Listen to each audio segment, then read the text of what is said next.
Hello, everybody. So yeah, I've just been looking on TikTok, or this came up on my TikTok, which I've just started using, like videos of like farming videos. There was one video of, like girls milking some cows, and yeah, like I don't know, like this is it's weird. It's weird for like lots of people who like don't have any real connection to farming and so on. Think like milking cows, like what, trudging through cow shit all the time. Like, why the hell would you want to do that? And it like seems like unusual to a lot of people. But I just like reflecting on the fact that had I not decided to get into dairy farming, my life would probably have been a hell of a lot easier than it is. And yeah, I am sort of semi-addicted to it. Like all the people like commenting on this like TikTok channels video, like, yeah, I felt this in my soul, or it's a job that I don't miss at all, yet miss all the time. And I totally get that. Like I've had mixed experiences in dairy farming. I've written a poem about this also. I've worked for people who are doing a slipshod job at dairy farming and who are exploiting their workers, including myself. You know, people not paying you properly and so on, and all this crap. And I've worked with some very good people, some great guys, great dairy farmers, good dairy farmers. You know, and it is, yeah, an industry of sort of two halves. Or not two halves, but there is a sort of a middling to bottom, I reckon, sort of 20% at least among dairy farmers who, for one reason or another, don't really have their shit together, and they're not competent business people. Or that'd be my estimation of it, at least. And it's like dairy farmers like crying out for workers. I work for like these one farmers who in 4 years they went through 50 herdsmen or 50 herds people. Like, oh right, they were all rubbish, weren't they? Like, that's not possible. It's not possible. It just isn't. It's extremely unlikely that they were all incompetent. That's just the bottom line. And yeah, like, and I'll probably like trying to shift them on pay, or like screw them over and exploit them, shaft them. Like, you can't be in business if you're like that. You can't be in any kind of business if you're like that. Or if you're like that in business, your business isn't going to survive, and nor should you expect it to. But then again, in farming, like actually because of EU subsidies, they probably would survive and probably would cope with it. So it's like most businesses, like almost all businesses, don't get that sort of extra help, that funding from the EU. And it's like you're resting on your laurels, and you know you'll be okay because you get subsidy. Like, maybe that's actually a good reason for leaving the EU, Brexit. But yeah, like I don't think I can live actually and be happy without farming in my life. I don't think I can do it. It's an addiction.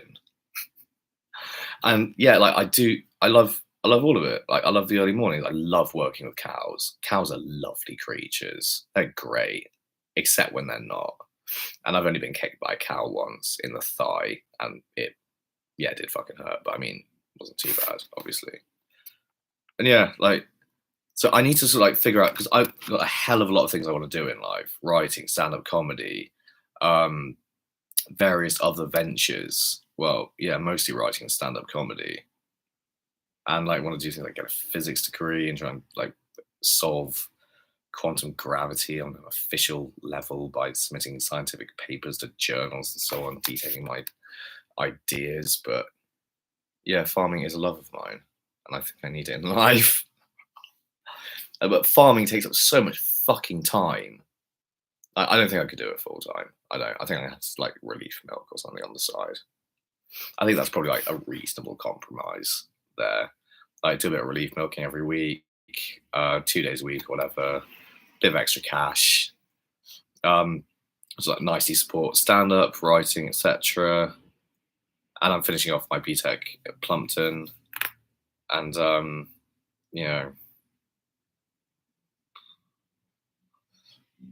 it's such a great job. It's really fun. It's so nice. I think it's like the loveliest job I've ever done. on a level, but also it's like the worst job I've ever done on a different level. So it's kind of confusing. And but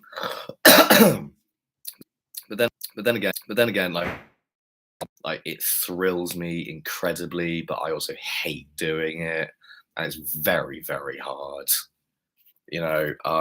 Writing and stand up.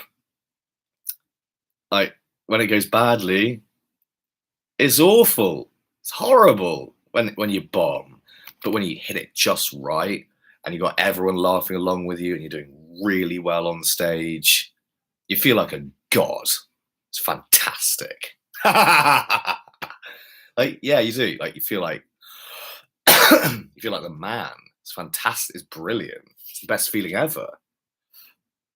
And like farming, when like you know when you're in a good situation on a good farm and you're getting paid well, your hours aren't too onerous. No, the hours are usually onerous, but I mean, yeah, you're getting paid well. Like you're working for competent people, but then like if you're getting diddled and shifted on pay by slippery, exploitative cunts, then it's like, this is shit. This is hell. It's not hell, possibly, but it's like, this is crap, and I hate it. And like, yeah, I've been thinking more recently about like just going and working on another dairy farm, frankly, because I want to do it still, in spite of my experience in Sussex recently, or this year, or the end of last year and the beginning of this year. In spite of all that, I want to do it again. Like, what does that mean? Like about my life? Like, do I have some sort of passion for agriculture? I suppose I might. I'm like, well, I'm doomed to it then, aren't I? Like, I've figured out like what I want to do in life, which happens to be milk cows, or like what the really what I want. Like, if like in my like dream, like my fantasy, is having my own dairy farm where we feed the cows hemp, silage, and cannabis. Because like happy cows, stoned cows are happy cows. They do it as cows in Bhutan. If cannabis were legalized in Britain, like yeah, growing it en masse and using it for livestock feed, that would be the real dream, I think. And far healthier for them. I imagine it's amazing for their joints and so on. Contains all sorts of oils and nutrients that are really beneficial. It's full of fiber and protein. And yeah, I reckon makes firstly some pretty dank milk out of it. And secondly, have some really healthy, like good, like healthy cows that, give 8 lactations instead of the standard average of 6 or so lactations. And yeah, like no fucking formalin in the foot bath also. We use linseed oil. That'd be good. And like I'd love to do like everything, like organic status, totally, soil association accredited, whatever. And ideally I'd like to sell like swanky bang lassies to sort of in what I hope would be the emerging market for legal, drinkable / edible cannabis products, and like sell a bang lassie like 7% or so THC in it.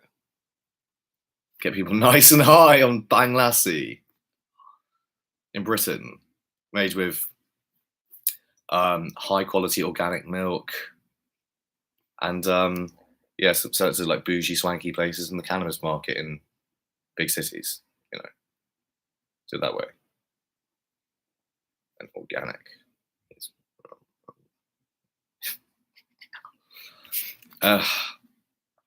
But then again, like I'm concerned about like to what extent my dad's farm could be readily converted to dairy. However, my second cousin's farm, who's also a neighbor of ours, his farm used to be a dairy farm. So I'm I'm just suspecting that it could be again, and that all the hay we currently make at my dad's farm, well, I suppose that could be made into silage, couldn't it? Like as reserve stuff. But and then like this issue of growing hams, like we couldn't do it at our farm. We'd need sort of a farm with different soil type, with the appropriate soil type to harvest the hemp to feed to the cattle. So there's differences like that. But like I said, it was a fantasy suggestion more than anything else. I don't know. Still, yeah, like relief milking in my spare time, or like for a bit of extra cash, I definitely want to do that. Like it's a great job. It's a great life. It really is. I love farming. It's brilliant. I think like the major reason I love it, like you get like, yeah, cute cows, they're great. Bit of exercise, that's great. But I think the majorly satisfying thing about it is the fact that you're feeding people. And like I said, like working pubs and restaurants, like, yeah, like it's not that satisfying, honestly, really. Because can the world survive without restaurants and pubs? Yeah, people will live without them. They could live without them. Can people live without food? No. So, like farming on that level, it does give you this really deeply and viscerally satisfying feeling when you like complete hard days' works on farms. And it's really, really good for that reason, I think. I love it. So yeah, I mean, maybe I'm in farming long term now. Like how typical, like of a farmer's son from the West Country. I couldn't break out of the industry. Whatever. And like then again, am I bothered? Really? Or will I? And also, what I'm thinking, like, am I going to be bothered in like 20 years' time? Like, I was to think, like, I just like threw my life away when I could have done such others, like so many other things. I hope I get to do everything I want to do in life, but I don't really think I can keep farming out of it because I love it. I don't know. I don't know. So, well, I think I do know that much actually. But yeah, I want some farming in my life regularly. And yeah, I continue doing this. So thank you everyone for watching. Bye bye bye. Love you lots, and I'll see you soon.